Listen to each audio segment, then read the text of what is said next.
The day I received clarity about letting go of my husband was not marked by a dramatic argument or a final betrayal.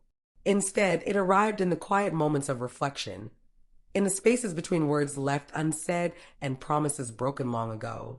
It was a realization that had been creeping up on me for years, but I had refused to acknowledge it, clinging desperately to the version of him I wished existed rather than the man who stood before me. For so long, I had held onto the potential of what he could become. I had convinced myself that one day he would wake up and see me, truly see me.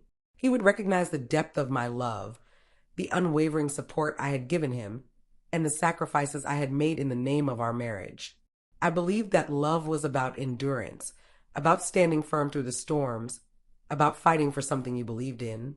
But what happens when you are the only one fighting? The love I had for him had long been one-sided, a lonely echo in a vast, empty space.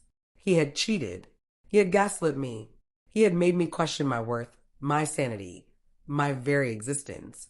And yet I had stayed, pouring my energy into him, hoping, praying that he would one day see the value of what we had. I had become a prisoner of my own hope, shackled to the illusion that if I just loved him harder, if I just endured a little longer, he would change. But he didn't change. The problem wasn't that he failed to become the man I imagined him to be. The problem was that I refused to accept who he truly was. And that was my moment of clarity. It wasn't a thunderclap revelation. It wasn't a grand epiphany. It was a slow, suffocating understanding that settled over me like a heavy fog. I had been holding on to nothing. I had been waiting for someone who had let go of me a long time ago. I had been carrying the weight of our marriage alone, mistaking my endurance for love and my suffering for devotion. The fear of the unknown had kept me bound to him. I was terrified of what lay beyond the walls of our marriage, of what my life would look like without him in it.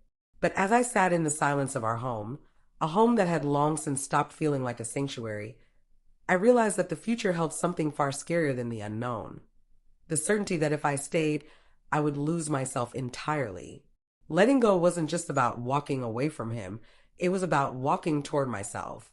It was about reclaiming my peace, my dignity, my sense of self.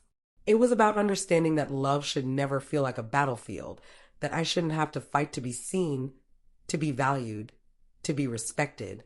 So, on that day, I made a decision. Not with anger, not with bitterness, but with quiet resolve. I chose me.